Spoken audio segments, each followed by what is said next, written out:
Hey boys, it's HarmNone. Today we're customizing the Ocelot Locust in Grand Theft Auto Online.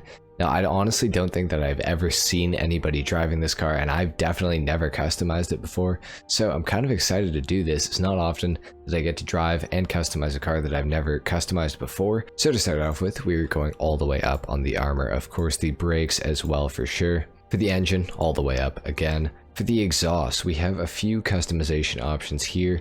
Honestly, I kind of really like the stock exhaust on this thing, so I actually don't think I'm going to change it at all. For the front bumpers on this vehicle, we do have quite a few different options. I've already seen one that I really like, and one that I think I'm going to actually go for, and that is the street carbon bumper. I like that look a lot. That looks super aggressive, looks very good. For the hood, we can add a scooped hood, a twin scooped hood, a power bulge hood, a vented hood, or of course a vented hood with vents. I think that's what the vented hood implies, is that it has vents, but anyways, Rockstar will be Rockstar, I guess. We're gonna go for the twin scooped hood. I like that look. For the lights, we are gonna go xenon, of course. For the livery, we do have quite a few options here. We have a black stripe, a white stripe in the same spot, a yellow stripe as well, a Chronos livery, an Escalera livery, an Exorbed livery, Narc, Jackal, Excelsior, Auto Exotic, or back to none.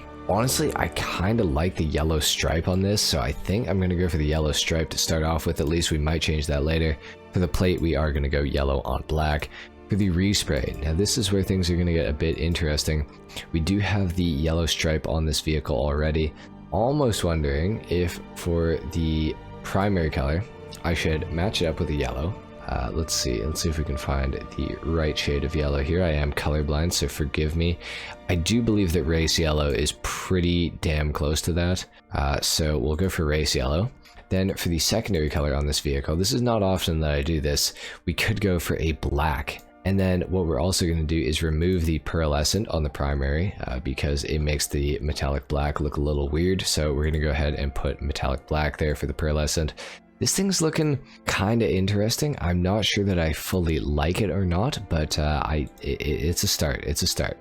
Now we can add a roll cage with black seats to this thing. We can also do primary with black seats. We can, oh my god, I'm not even going to read out all these options. I'm just going to go through all of them so you guys can see. There are quite a few different options. We can go for some colored seats. I kind of like the cage with colored seats. I think that's kind of a good look, so we're gonna go for that one. For these skirts, we are going to check and see what we can do here. Some more carbon. I wouldn't be opposed to adding more carbon to this thing. Let's go for the carbon street skirt. That is a pretty good looking option, I feel like. For the spoiler, we can of course change this up quite a bit. Oh, we have a lot of options here. I kind of like this wing, and it reminds me of the new generation 992 GT3s, I think. Their wings are kind of like that. So I think that I'm actually going to go for the primary aggressive spoiler. I like that look a lot. The suspension, we are going to lower that down all the way. The race transmission is of course going to get applied as well, and the turbo as well for sure. For the wheels, now this is where things are going to be a little more interesting. I actually really like the stock rims. They remind me a lot of the Laws Speed Mark V, but they're just like better looking. Maybe we'll go, kind of want to see what's in the sports category. There's some good rims in here, I know that. Maybe the Mercies?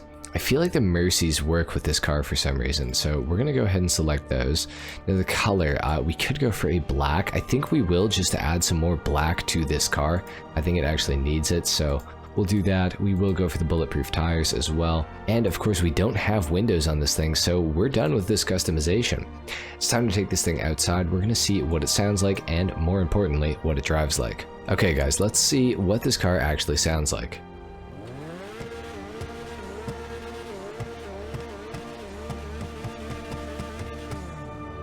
It sounds pretty basic, nothing like too crazy. I have to say, I really like how this car turned out. The customization on this is pretty awesome, I gotta say. Let me know what you guys think of it in the comments down below.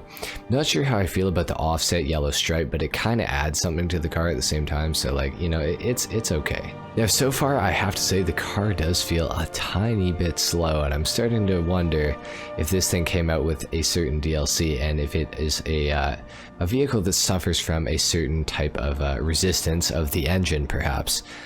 We're gonna have to check, but for right now I want to give you guys an unbiased review on it. Wow, okay, the handling's a bit interesting. Okay, all right, let's try this again, give it a fair shake. So to start off with, I mean, the acceleration, it is a little bit slow. I feel like it is a little bit slow, truly. Now, I'm not expecting this car to have a crazy high top speed because it is basically a glorified go-kart from what I can see. I mean, I think that's a fair analogy for this vehicle. The brakes, I have to say, the brakes are all right. The handling so far is okay. I'm gonna see how it does on these next few corners coming up here. The car does have a nice front grip to it. I gotta say, the front wheels feel like they have a lot of grip on this car. It almost feels like understeer, but it's not quite understeer, so that's pretty good. It feels pretty nice. The back end of the car doesn't come around nearly as much as I thought that it would. I thought that this thing was going to be really tail happy, but it's actually not. And you know, going around these corners, I gotta say, this car actually feels really good. I am a huge fan of this thing so far. Now, the acceleration, like I mentioned before, is not the greatest, but that's not everything with this car. I feel like this car is more suited to be driven at maybe slower speeds, but handle all the corners really well. And I have to say, this thing is very fun to drive, and it's definitely handling the corners better than I expected it to. So that is very nice. The Locust is honestly feeling pretty sick. I'm happy with the customization. The only thing that I can really say that I wish that this car had is just a roof and a windshield. If this thing wasn't a go-kart, if it was just an Ocelot that was like, you know, based off of a Lotus Elise or something like that, that would have been fine. With that being said though, it's still a fantastic car, do not get me wrong. This thing is awesome.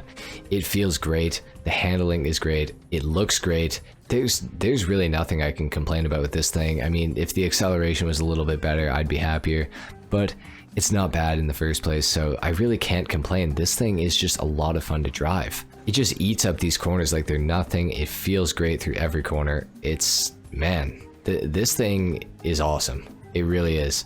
Now, this is a little on the expensive side. It goes for about $1.6 million, which is pretty nuts. The Ubermarkt Revolter, for example, yesterday also went for $1.6 million.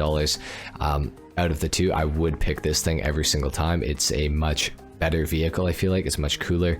It doesn't have any weapon upgrade options, which is, you know, a shame, I guess, but at the same time, I wouldn't expect it to, so kind of makes sense. Overall though, the Locust I think is a much better car than the Ubermarkt Revolter, and if I had to spend $1.6 million, I would spend it on this every single time. The Ocelot Locust is definitely a great car. It's one that I do have to say that I recommend. This thing is pretty awesome. If you've never driven one, if you've never customized one, I would go ahead and get yourself one of these if you have some extra money lying around. This is an awesome toy. I think that this is definitely one of my favorite cars that I've customized recently, and that's pretty high praise because I've customized cars like the Ubermarkt Cypher recently, which was really fun, as well as the Kirin Sultan Classic as well. So anyway guys, that is pretty much it for the customization and review on the Ocelot Locust. If you guys enjoyed this video, a like is of course appreciated, if not dislike. Subscribe if you guys are new, and I will see you all in the next video. Until then, take care. Peace.